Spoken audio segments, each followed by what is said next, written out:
اس conference کا عنوان ہے شاہ ولی اللہ محدث دہلوی رحمۃ اللہ علیہ اور آپ کے خانوادے کا جو کارنامہ رہا، جو محنت رہی، جو جد و جہد رہی اور دین اسلام کے لیے جو ان کی خدمات رہی، اس کا ایک تعارف اور ایک تبصرہ، ایک تذکرہ ہمارے سامنے ہو، تاکہ ہمیں احساس ہو کہ یہ خانوادے کی خدمات کتنے بلند ہیں، کتنے بڑے ہیں۔ برادران عزیز، جیسے ہم نے ابھی اختصار میں ایک خاکہ سنا، جہاں پر ہر جہت پر، ہر میدان میں یہ خانوادے نے کام کیا، چاہے وہ قرآن ہو یا ترجمہ قرآن ہو، تفسیر قرآن ہو یا اصول تفسیر ہو، حدیث ہو یا اصول حدیث ہو، حدیث کی شرح ہو، حدیث کی تفہیم ہو، فقہ ہو اور اصول فقہ، اختلافی مسائل کا وہ معارضہ اور اس کی تطبیق ہو، ہر ایک جہت میں، اور ساتھ ہی ساتھ تصوف، طریقت، اس کے جو دقیق مسائل ہیں، وحدت الشہود ہو یا وحدت الوجود ہو، یا ان دونوں مسائل کے درمیان میں تطبیق ہو، ان تمام مسائل پر شاہ ولی اللہ محدث دہلوی کا بہت بڑا کارنامہ ہے۔ اور میں نہیں سمجھتا کہ یہاں پر ان تمام گوشوں پر ہم گفتگو کر پائیں گے۔ یہاں میں دیکھتا ہوں کہ نوجوان تشریف فرما ہے اور ان کے لیے آج ضرورت کسی چیز کی ہے تو اپنے بنیادوں کو مضبوط کرنے کے لیے، اور ہماری بنیاد قرآن ہے، ہماری بنیاد حدیث ہے۔ برادران عزیز، آج ہماری کمزوری کا سب سے بڑا سبب یہ ہے کہ ہمارا تعلق قرآن مجید سے کمزور ہو گیا، ہمارا تعلق صاحب قرآن سے کمزور ہو گیا، ہمارا تعلق حضور پاک کی سیرت سے کمزور ہو گیا، ہمارا تعلق حضور پاک کی فرامین جو احادیث کریمہ ہے اس سے کمزور ہو گیا۔ اور یہاں بر صغیر میں کسی نے سب سے زیادہ اس پر کام کیا ہے تو وہ شاہ محدث دہلوی نے کام کیا۔ برادران عزیز، قرآن مجید کے دستور حیات ہے، یہ ہدایت کا سرچشمہ و سامان ہے۔ اللہ تبارک و تعالی قرآن مجید میں فرما رہا ہے ہدی للناس، قرآن کو اتارا گیا لوگوں کی ہدایت کے لیے، لوگوں کی رہنمائی کے لیے، لوگوں کی صحیح راہ پر لانے کے لیے۔ ایک طرف فرمایا ہدی للمتقین، تو یہ لوگوں کے لیے، متقین کے لیے ہدایت کا سامان ہے۔ کہیں قرآن کے لیے اللہ فرما رہا ہے تبیانا لکل شیء، کہ قرآن وہ ہے جس کے اندر ہر چیز کے لیے وضاحت ہے، ہر چیز کے لیے بیان ہے، ہر چیز کے لیے اس کے اندر آپ کو وضاحت مل جائے گی، شرح مل جائے گی، مسائل کا حل مل جائے گا۔ رب الغیابس کا معاملہ قرآن میں اللہ فرما رہا ہے کہ ہر ایک سوکھا ہو کہ تر ہو، اللہ نے قرآن میں بیان کر دیا ہے۔ مسائل کا حل اللہ نے قرآن میں بیان کر دیا ہے۔ اب معاملہ کیا ہے؟ اللہ قرآن کو نازل بھی فرما رہا ہے، اللہ قرآن کو ہم تک پہنچا بھی رہا ہے، اللہ قرآن کی حفاظت بھی فرما رہا ہے، اور اللہ فرما رہا ہے کہ ہم نے قرآن کو اتارا ہے، اِنَّا نَحْنُ نَزَّلْنَا الذِّكْرَ وَإِنَّا لَهُ لَحَافِظُونَ، کہ ہم نے قرآن کو اتارا ہے اور ہم ہی اس کی حفاظت کا ذمہ دار ہے۔ تمام معاملات کو پروردگار اپنے ذمے لے رہا ہے اور فرما رہا ہے تمہارے مسائل کا حل تم چاہتے ہو، قرآن پڑھو، قرآن میں مسائل کا حل، ہر مسئلے کا حل قرآن میں ہے، ہر تکلیف کا حل قرآن میں ہے، ہر پیچیدگی کا حل قرآن میں ہے۔ لیکن یہ حل کیسے حاصل ہو؟ قرآن پڑھیں گے تو حاصل ہوگا نا، قرآن سمجھیں گے تو حاصل ہوگا نا۔ اور ہمارے لیے سب سے بڑی مشکل کی بات یہ ہو گئی تھی کہ ہم عجمی ہیں، ہماری زبان عربی نہیں، ہم وہ مفاہیم کو سمجھنے والے نہیں، قرآن کے وہ دقیق مسائل کو سمجھنے والے نہیں، قرآن کی وہ الفاظ کی جو بندش ہے اس کو ہمیں سمجھ میں نہیں آتا، فصاحت قرآن کو سمجھ نہیں پا رہے ہیں، بلاغت قرآن کو سمجھ نہیں پا رہے ہیں، قرآن کے اندر جو استعارات ہیں ان استعارات کو سمجھ نہیں پا رہے ہیں، جو تمثیل قرآن دے رہی ہے اس تمثیلات کو سمجھ نہیں پا رہے ہیں۔ ہاں یقیناً ہمارے اندر وہ علماء موجود ہیں جو ہمیں قرآن کو سمجھا رہے ہیں، اس کے مفاہیم کو بتا رہے ہیں، اس کے انداز کو بتا رہے ہیں، لیکن عام آدمی کرے تو کیا کرے؟ قرآن ہمارا دستور ہے لیکن زبان ہمارے لیے بیریئر بن چکا تھا، ایک بہت بڑی رکاوٹ اور بہت بڑی ارجن بن چکی تھی کہ ہم عربی نہیں جانتے۔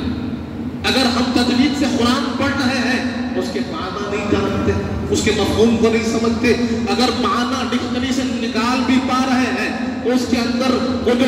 موجود معانی ہے، وہ گہرائی ہے، وہ گہرائی ہے، وہ ہمارے پاس ہے. اور ہم نے اتنا وقت صرف نہیں کیا کہ ان علوم کو حاصل کر سکیں. پھر کیا کیا جائے؟ اس مسئلے کا حل حضرت شاہ ولی اللہ محدث دہلوی نے فرمایا، حضرت عبدالعزیز محدث دہلوی نے فرمایا. اور اس مسئلے کو انہوں نے اس وقت جانچا جہاں پر کسی کی عقل اس کو قبول نہ کر رہی تھی. آپ سے پہلے کوئی اور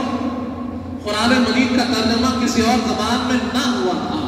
عربی قرآن کی عربی تفسیر ضرور ہوتی تھی، لیکن عربی قرآن کا ترجمہ فارسی میں نہیں ہوتا تھا، عربی قرآن کا ترجمہ اردو میں نہیں ہوتا تھا. اور جب آپ نے یہ ترجمہ فرمایا، جب آپ نے لوگوں کے لیے اس محسوس کیا، ان کی تکلیف کو محسوس کیا، ان کی ضرورت کو محسوس کیا، ان کی حاجت کو محسوس کیا، تو آپ نے سارے فتووں کو اپنے اوپر لیا، سارے مسائل کو آپ نے اپنے اوپر لیا، سارے اعتراضات کو آپ نے اپنے اوپر لیا. لوگوں نے انگلیاں اٹھائی ہے، ایسا کام جو پہلے کوئی نہ کیا تھا آپ کر گزر رہے ہیں. بڑا مشکل کام ہے، لوگ اعتراض کریں گے، لوگ سوال کریں گے، لوگ آپ پر فتوے لگائیں گے. آپ نے کہا مجھے فتووں کی کوئی پرواہ نہیں، لوگوں کے اعتراضات کی کوئی پرواہ نہیں، میں دیکھ رہا ہوں، مجھے چاہیے لوگوں کی ہدایت کا سامان میں فراہم کر رہا ہوں، مجھے لوگوں کی ہدایت چاہیے، لوگوں کی رہنمائی چاہیے، لوگوں کو جوڑنا چاہتا ہوں رب سے، اور ذریعہ قرآن ہے، اس قرآن کا ترجمہ لوگوں کو دے رہا ہوں تاکہ جو عربی نہیں جانتے وہ فارسی پڑھے،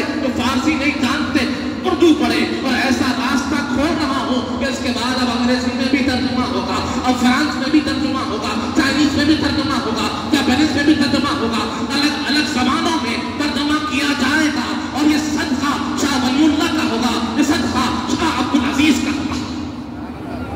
برادران عزیز، آج ہم کو ترجمہ پڑھ رہے ہیں. آج اللہ کا فضل ہے کہ نوجوان قرآن سے جڑ رہے ہیں، آج ان کا تعلق قرآن سے ہے. اگر ان کو اردو نہیں آتی تو انگریزی پڑھ رہے ہیں، انگریزی نہیں آتی تو رومن انگلش پڑھ رہے ہیں، رومن انگلش نہیں آتی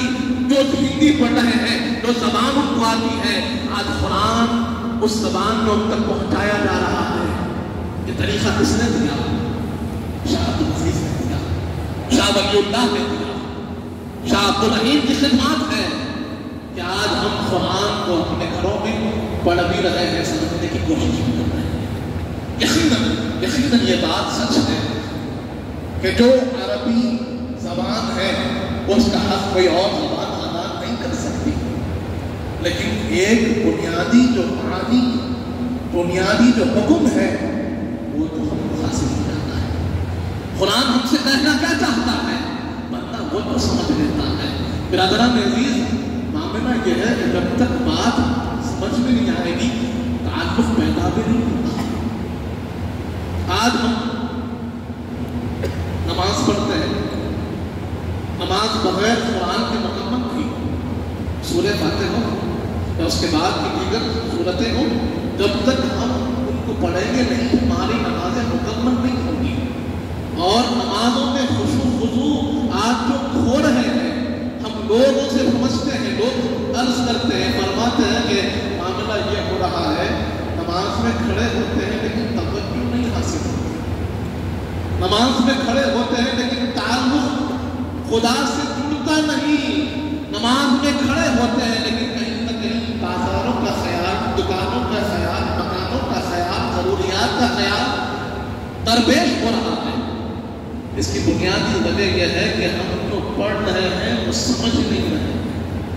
رب کی بارگاہ میں جو عرض کر رہے ہیں وہ سمجھ نہیں رہے ہیں. اگر بندہ اس بات کو سمجھ لے کہ میں رب کے سامنے کیا عرض کر رہا ہوں، رب کے جب تلاوت کر رہا ہوں تو رب کے آیات کریمہ کے وہ معانی جو میں پڑھ رہا ہوں اگر اس کو سمجھ رہا ہے، رب کے سامنے اپنے معروضے کو سمجھ رہا ہے، تو پھر اس پر یقیناً وہ کیفیت طاری ہوگی، وہ رفقت طاری ہوگی. اگر عذاب کی آیت ہو تو خوف طاری ہوگا، اگر تبشیر کی آیت ہو تو خوشی طاری ہوگی، حمد ہو تو حمد کا انداز ہوگا، حضور پاک کی نعت ہو تو حضور پاک کے وہ صفات کا انداز بندے پر طاری ہوگا. یہ تعلق کی ٹوٹ تعلق کمزور کیوں نظر آ رہا ہے؟ کیونکہ جو پڑھ رہے ہیں سمجھ نہیں رہے ہیں. آج ہمیں ضرورت اس بات کی ہے کہ ہم کم سے کم ہماری روزمرہ پڑھنے والی صورتیں ہیں ان کے ترجمے کو پڑھیں، ان کے ترجمے کو پڑھیں، ان کے معانی کو سیکھیں، تاکہ جب رب کے سامنے حاضر ہو تو سورہ فاتحہ میں رب کیا فرما رہا ہے ہمارے ذہن میں چلتے رہے، رب کے سامنے بندہ کیا عرض کر رہا ہے ہمارے ذہن میں چلتے رہے۔ اسی طرح جب ہم سورہ الم نشرح پڑھتے ہیں، سورہ والضحیٰ پڑھتے ہیں، سورہ تین پڑھتے ہیں، سورہ فیل پڑھتے ہیں، سورہ الاف، سورہ قریش پڑھتے ہیں، تو اگر ان کے معانی ہمارے ذہن میں ہوں گے تو پھر بندہ اس بات کو محسوس بھی کرے گا کہ وہ رب کے سامنے کس بات کو عرض کر رہا ہے۔ اور یہی چیز ہمیں شاہ ولی اللہ نے سکھائی ہے کہ قرآن کا جو حق ہے، قرآن کو صحیح پڑھنا وہ بھی حق ہے، قرآن کو سمجھنا وہ بھی حق ہے، اور قرآن پر عمل کرنا یہ بھی قرآن کا حق ہے۔ آج ہم سمجھ رہے ہیں کہ صرف قرآن پڑھنا ہی کافی ہے، نہیں، قرآن پڑھنا، قرآن سمجھنا اور قرآن پر عمل کرنا یہ تین حق قرآن کے ہیں۔ برادران عزیز، تو ہمارے لیے اس راستے کو ہموار کرنے والی ذات شاہ ولی اللہ کی ذات ہے، اور جہاں علماء تشریف فرما ہو ان کے لیے تو ایسے راستے آپ نے کھولے ہیں، ایسے جہاد کا آپ نے کھولا ہے کہ جہاں تفسیر قرآن کی بات ہو تو اصول تفسیر آپ نے ہم کو دی۔ فوز القبیر کے نام سے کتاب ہمارے سامنے ہے، اصول تفسیر پر بنیادی کتاب ہے کہ جب تک یہ تفسیر کی کتاب نہیں پڑھیں گے تفسیر کیسے کی جاتی ہے، تفسیر کے احکام کیا ہے، رتبے کیا ہے، مراتب کیا ہے، سمجھ میں نہیں آئیں گے۔ تفسیر بالقرآن کیا ہوتی ہے، تفسیر بالاحادیث کیا ہوتی ہے، تفسیر باقوال صحابہ کیا ہوتی ہے، اور تفسیر بالرائے کیوں حرام ہے، اس کا کیا مطلب ہے، یہ تمام چیزیں آپ نے ہم کو سکھائی۔ دوسری طرف ہم دیکھتے ہیں کہ ایک طرف قرآن ہے تو ایک طرف حدیث ہے۔ یہ دو ایسی چیزیں ہیں کہ جن کے بغیر آدمی کا اسلام مکمل نہیں، اسلام دین مکمل نہیں ہوتا، اس کی شریعت مکمل نہیں ہوتی، اس کا عمل مکمل نہیں ہوتا۔ تو جہاں آپ نے قرآن پہ کام کیا وہیں پر آپ نے حدیث پر کام کیا، احادیث کریمہ کی تفہیم، احادیث کریمہ کی ترغیب، اس کی اشاعت، لوگوں کو حدیث سے جوڑنے کا کام آپ نے کیا۔ آج ہم قواعد کو ڈھونڈتے ہیں، مسائل کے حل کو ڈھونڈتے ہیں، حضور پاک صلی اللہ علیہ وسلم نے جو آیت سمجھ میں نہیں آئی اس کی تفسیر آپ نے حدیث پاک میں فرمائی، جو مسئلہ سمجھ میں نہیں آیا آپ نے سمجھا دیا۔ حضور پاک کی آمد کے لیے اللہ فرماتا ہے لقد من اللہ علی المؤمنین اذ بعث فیہم رسولا من انفسہم یتلو علیہم آیاتہ ویزکیہم ویعلمہم الکتاب والحکمہ، کہ حضور پاک کی آمد کے مقاصد میں یہ ہے کہ حضور پاک لوگوں کو قرآن سکھائے، لوگوں کو حکمت سکھائی، لوگوں کو مسائل کا حل سکھایا، لوگوں کو علم عطا فرمایا۔ وہ علم کیا ہے، وہ علم کا ذریعہ کیا ہے، احادیث کریمہ ہے۔ یہی خاندان محدث دہلوی ہے کہ جنہوں نے حدیث کی ایسی ترویج کی، ایسی اشاعت کی کہ جو احادیث صرف علماء کی حد تک تھے، ان کا سمجھنا صرف علماء کی حد تک تھا، صرف مدارس کی حد تک تھا، آپ نے اسے عوام میں پیش کیا، لوگوں کو سکھایا، شہر حدیث کی شکل میں الگ الگ انداز میں لوگوں تک احادیث کو پہنچائے کہ مولا علی مشکل کشا سے مروی ایسے احادیث کہ جس کا تعلق لوگوں کے دل سے ہے، صبح شام سے ہے، کہ لیس الخبر کالمعائنہ، خبر دیکھنے کی طرح یقین نہیں، المؤمن مرات المؤمن، مومن مومن کا آئینہ ہے۔ ایسی احادیث کہ جن کا تعلق ہماری روزمرہ سے ہے، ہماری زندگی سے ہے، ان احادیث کو آسان انداز میں شاہ محدث دہلوی نے پہنچا دیا، ہمیں سکھایا، حدیث سے جوڑا، قرآن سے جوڑا، فقہ سے جوڑا، مسائل کو ہمارے سامنے اتنے آسان انداز میں پیش کر دیا کہ ہم مسائل کو سمجھنے لگے، اس کو عمل کرنے لگے۔ برادران عزیز، تو اگر ہم وہ دقیق مسائل میں نہیں جاتے، وہ مشکل مسائل کی طرف نہیں جاتے، تصوف کے راستوں پر ابھی ہم نے چلنا شروع نہ کیا، طریقت کے ان منازل کو ہم نے طے نہ کیا، تو اگر ہم آج بنیاد بھی مضبوط کرنا چاہتے ہیں تو بہترین ذات گرامی کی ہمارے سامنے ہے تو شاہ ولی اللہ محدث دہلوی ہے کہ ان کے دامن سے وابستہ ہو جائیں گے، ان سے جڑ جائیں گے، قرآن سمجھ میں آئے گا، حدیث سمجھ میں آئے گی، فقہ سمجھ میں آئے گی، حضور پاک کا طریقہ سمجھ میں آئے گا۔ یہ ہمارے لیے ضروری بات ہے۔ برادران عزیز، زیادہ وقت نہ لیتے ہوئے یہی چند معروضات ہے کہ اپنے آپ کو ہمیں قرآن سے جوڑنا ہوگا، احادیث حدیث کریمہ سے جوڑنا ہوگا۔ اور آج یہ بات کہتے ہوئے بڑی کبھی افسوس بھی ہوتا ہے کہ آج بچے اگر حدیث پڑھ رہے ہیں تو اختلاف کے لیے، اختلاف کو پیدا کرنے کے لیے، یا اپنی شان اپنی انا کو ثابت کرنے کے لیے نہیں۔ قرآن و حدیث کا جو مقصد ہے وہ ہماری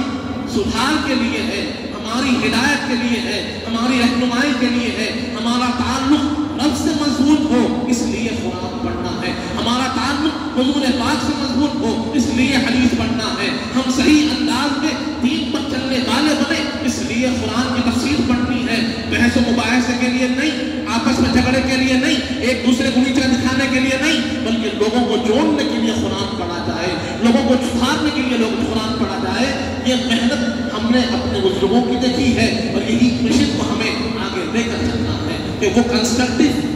پازیٹیو تھاٹ جو بزرگوں نے ہمیں دیا ہے وہی چیز کو ہم آگے پھیلائیں، اور جہاں اختلاف ہو اس اختلاف کو رفع کرنے کی کوشش کریں، دفع کرنے کی کوشش کریں اور اپنے اندر اتحاد کو پیدا کریں۔ اور شاہ ولی اللہ محدث دہلوی وہ ذات ہے کہ اتنا مشکل مسئلہ تو جس کے جہتیں بیان ہوتی ہیں، ایک ہے وحدت الوجود، ایک ہے وحدت الشہود، بڑے مشکل مسائل کہ راستے طریقت اور سلوک اور تصوف کے اندر یہ دو مسئلے ایسے ہیں کہ جس میں اکثر بڑے بڑے اکابر بھی منقسم ہوتے ہوئے نظر آئے، کچھ رہے وحدت الشہود کے قائل، کچھ ہوئے وحدت الوجود کے قائل۔ لیکن شاہ ولی اللہ محدث دہلوی وہ ذات گرامی تھی کہ ان دونوں مسائل کو آپ نے جوڑا، اکجا کیا اور دونوں میں تطبیق دی اور فرمایا کہ وحدت الوجود بھی صحیح ہے، وحدت الشہود بھی صحیح ہے، یہ دونوں میں صرف فرق ہے تو اعتبار کا فرق ہے، منزل کا فرق ہے، مقام کا فرق ہے۔ اور اگر کسی کو وحدت الوجود کو سمجھنا ہوگا تو پہلے وحدت الشہود پہ پہنچنا ہوگا، وحدت الشہود سے پہنچے گا پھر وحدت الوجود کو سمجھے گا۔ آپ نے کہا کہ یہ الگ الگ نہیں ہے، فرق اعتبار کا ہے، فرق الفاظ کا ہے،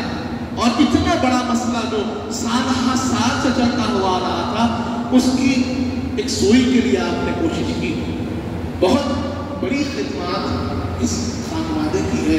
اور اللہ کا شکر ہے کہ ہمیں